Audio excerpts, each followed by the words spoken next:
Welcome back. Now, Election Commission was under a lot of pressure yesterday. Opposition parties gunning for the Election Commission, calling for, saying that there were a lot of irregularities as far as the counting is concerned. The EC has completely rejected those calls and has said that proper due diligence was, in fact, undertaken before the election results could be announced.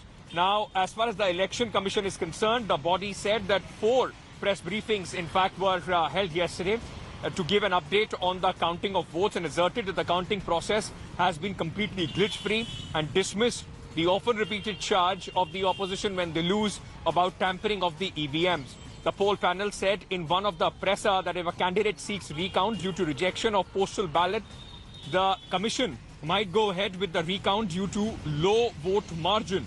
This after RJD and the Congress leaders approached the Bihar Chief Electoral Officer in Patna, alleging the counting norms have been flouted and the victories of their candidates were not declared.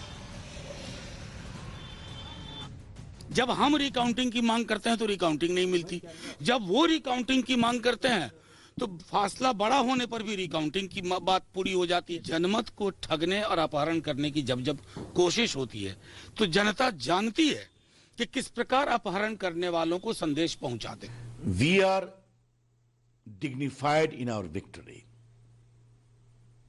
Let them show some grace in their defeat.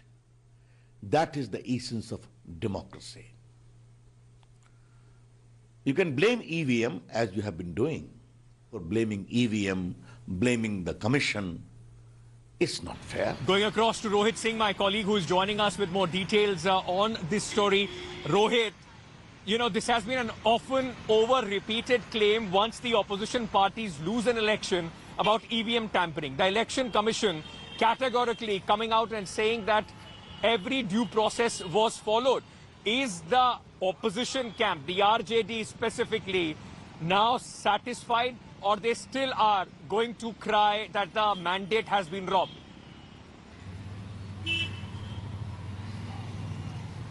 Well, Ankit, that's the double standards which is being practiced. Had Mahagathbandhan won in these elections, then nobody would have cried that the EVMs were hacked or rigged. But now that Mahagathbandhan has not managed to reach that magical figure of 122, that which is the halfway mark, now obviously they are crying foul. They are saying that EVMs were rigged, EVMs were hacked.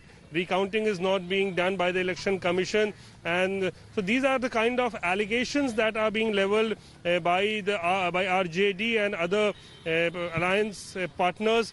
But had the situation been completely different, then obviously nobody would have questioned the EVM. So this is what we are seeing for the last several years, that whenever opposition loses election, they accuse the EVM for it.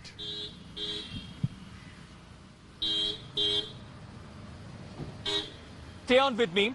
Let's go across back to my colleague Akshita, who is now joining us, from the newsroom to give us a sense of what has been the vote difference. In fact, as far as the allies are concerned, the Mahagathbandhan and the NDA. Akshita.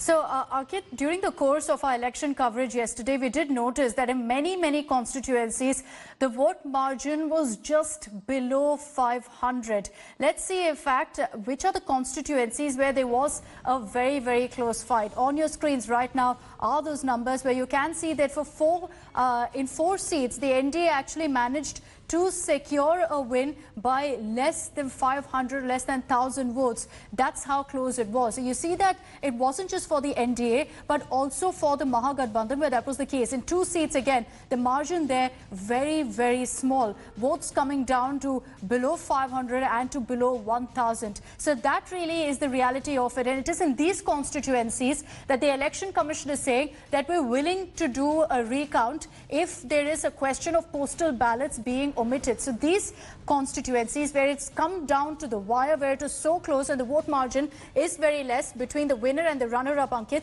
that's something that the Election Commission is willing to consider. So a close margin is somewhere where the Election Commission is ready to consider the re-poll, but as Akshita was telling you, not even if, let's presume that the seats turn, even that is not going to be enough for the Mahagathbandhan to, in fact, now somehow change the results of Bihar. That process, ladies and gentlemen, is now out of the window. It is now over. All right, with that, we are slipping into a very short break. Too many factors, as I've been speaking about, X factors that have, in the due course have changed and has given the result, the kind of result that we are seeing in the elections today in Bihar. Asaduddin Owaisi winning 5 seats and damaging the Mahagathbandhan in many seats in the Simanchal area, which was possibly being seen as one of the strongest hold of the RJD and the Mahagathbandhan, has been the story which has completely shocked, specifically Tejasvi Yadav-led Mahagathbandhan. That coming up after a short break. Hi everyone, Preeti Chaudhary here. Hope you like this video. For latest news and analysis, like and subscribe to the India Today YouTube channel. And don't forget to press the bell icon to stay updated. Thank you for watching.